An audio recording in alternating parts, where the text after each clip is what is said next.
need to make a confession at the outset here. A little over 20 years ago, I did something that I regret, something that I'm not particularly proud of, something that in many ways I wish no one would ever know, but that here I feel kind of obliged to reveal. In the late 1980s, in a moment of youthful indiscretion, I went to law school. Now, in America, law is a professional degree. You get your university degree, then you go on to law school. And when I got to law school, I didn't do very well. To put it mildly, I didn't do very well. I, in fact, graduated in the part of my law school class that made the top 90% possible. Thank you. I never practiced law a day in my life. I pretty much wasn't allowed to. But today, against my better judgment, against the advice of my own wife, I want to try to dust off some of those legal skills, what's left of those legal skills. I don't want to tell you a story. I want to make a case. I want to make a hard-headed, evidence-based, dare I say lawyerly case for rethinking how we run our businesses. So, ladies and gentlemen of the jury, take a look at this. This is called the candle problem. Some of you might have seen this before. It was created in 1945 by a psychologist named Carl Duncker. Carl Duncker created this experiment that's used in a whole variety of experiments in behavioral science. And here's how it works. Suppose I'm the experimenter. I bring you into a room. I give you a candle, some thumbtacks, and some matches. And I say to you, your job is to attach the candle to the wall so the wax doesn't drip onto the table. Now, what would you do? Many people begin trying to thumbtack the candle to the wall. Doesn't work. Some people, and I saw somebody kind of make the motion over here, some people have a great idea where they light the match, melt the side of the candle, try to adhere it to the wall. It's an awesome idea. Doesn't work. And eventually, after 5 or 10 minutes, most people figure out the solution, which you can see here. The key is to overcome what's called functional fixedness. You look at that box and you see it only as a receptacle for the tacks, but it can also have this other function as a platform for the candle.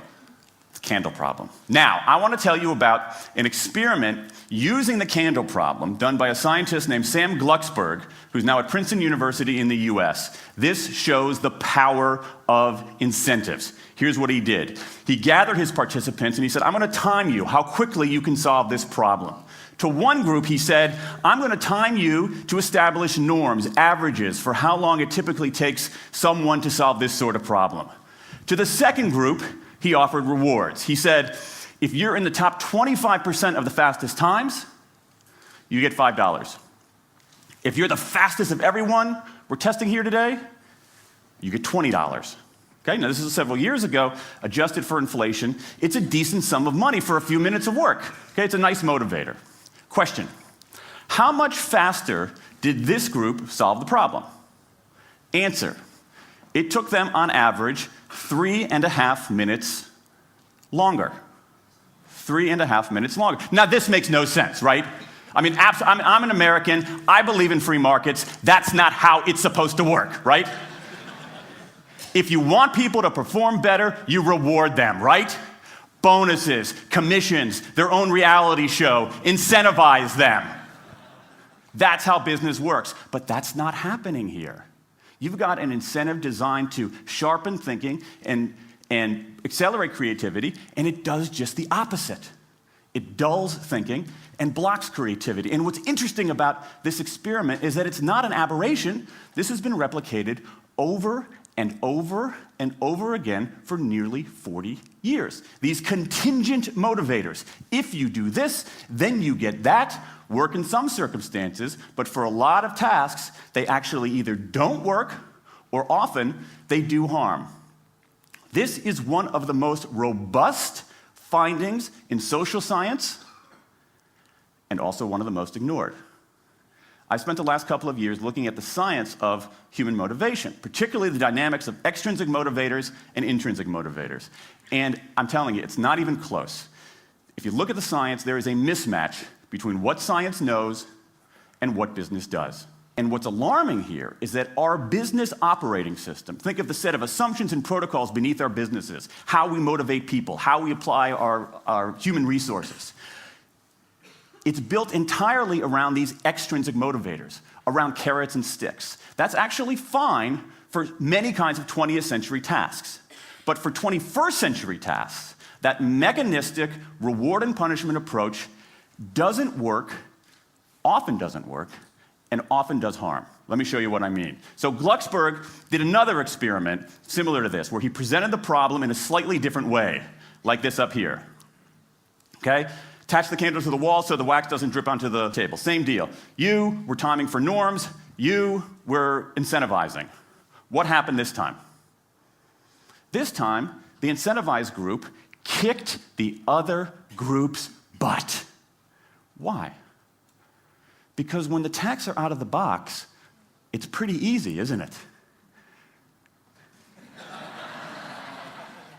If-then rewards work really well for those sorts of tasks, where there's a simple set of rules and a clear destination to go to. Rewards, by their very nature, narrow our focus, concentrate the mind. That's why they work in so many cases. And so for tasks like this, a narrowed focus where you just see the goal right there, zoom straight ahead to it, they work really well.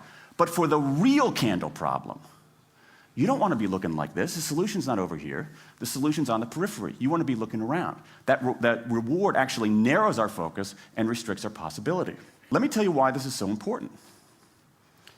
In Western Europe, in many parts of Asia, in North America, in Australia, white-collar workers are doing less of this kind of work and more of this kind of work. That routine, rule-based, left-brain work, certain kinds of accounting, certain kinds of financial analysis, certain kinds of computer programming, has become fairly easy to outsource, fairly easy to automate. Software can do it faster.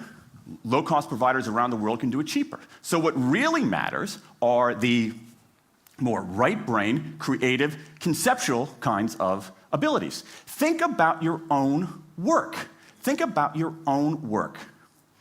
Are the problems that you face, or even the problems we've been talking about here, are those kinds of problems, do they have a clear set of rules and a single solution? No. The rules are mystifying. The solution, if it exists at all, is surprising and non-obvious. Everybody in this room is dealing with their own version of the candle problem. And for candle problems of any kind, in any field, those if-then rewards, the things around which we've built so many of our businesses, don't work. Now, it makes me crazy. And this is not, here's the thing, this is not a feeling, okay? I'm a lawyer, I don't believe in feelings. This is not a philosophy. I'm an American, I don't believe in philosophy. This is a fact, or as we say in my hometown of Washington, D.C., a true fact. Let me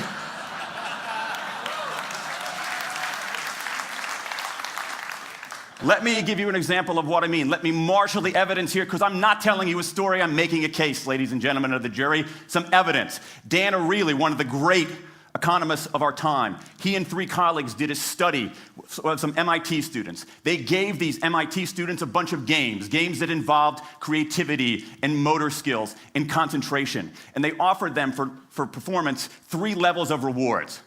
Small reward, medium reward, large reward. Okay?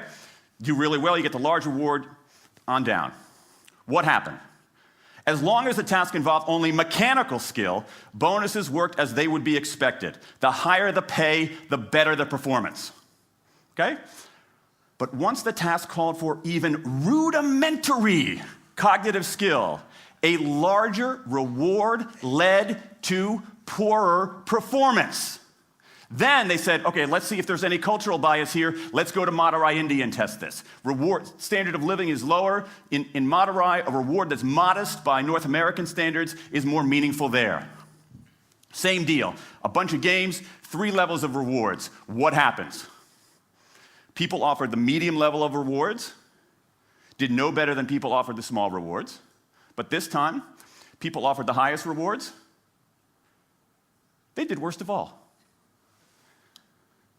In 8 of the 9 tasks we examined across 3 experiments, higher incentives led to worse performance. Is this some kind of touchy-feely socialist conspiracy going on here? No, these are economists from MIT, from Carnegie Mellon, from the University of Chicago. And do you know who sponsored this research? The Federal Reserve Bank of the United States. That's the American experience. Let's go across the pond to the London School of Economics. LSE, London School of Economics, alma mater of 11 Nobel laureates in economics. Training ground for great economic thinkers like George Soros and Friedrich Hayek and Mick Jagger. Just last month, economists at LSE looked at 51 studies of pay-for-performance plans inside of companies. Here's what the economists there said. We find that financial incentives can result in a negative impact on overall performance. There's a mismatch between what science knows and what business does. And what worries me as we stand here in the rubble of the economic collapse is that too many organizations are making their decisions, their policies about talent and people, based on assumptions that are outdated, unexamined, and rooted more in folklore than in science. And if we really want to get out of this economic mess, and if we really want high performance on those definitional tasks of the 21st century, the solution is not to do more of the wrong things, to entice people with a sweeter carrot or threaten them with a sharper stick. We need a whole new approach. The good news about all this is that the scientists who've been studying motivation have given us this new approach. It's an approach built much more around intrinsic motivation, around the desire to do things because they matter, because we like it, because they're interesting, because they're part of something important. And to my mind, that new operating system for our businesses revolves around 3 elements: autonomy, mastery, and purpose. Autonomy, the urge to direct our own lives. Mastery, the desire to get better and better at something that matters. And purpose, the yearning to do what we do in the service of something larger than ourselves. These are the building blocks of an entirely new operating system for our businesses. I want to talk today only about autonomy. In the 20th century, we came up with this idea of management. Management did not emanate from nature. Okay? Management it's not a tree, it's a television set. Okay? Somebody invented it. And it doesn't mean it's going to work forever. Management is great. Traditional notions of management are great if you want compliance. But if you want engagement, self-direction works better. Let me give you some examples of some kind of radical notions of self-direction. And what this means, you don't see a lot of it, but you see the first stirrings of something really interesting going on. Because what it means paying people adequately and fairly, absolutely. Getting the issue of money off the table, and then giving people lots of autonomy. Let me give you some examples. How many of you have heard of the company Atlassian? Okay, looks like less than half. Atlassian is an Australian software company, and they do something incredibly cool.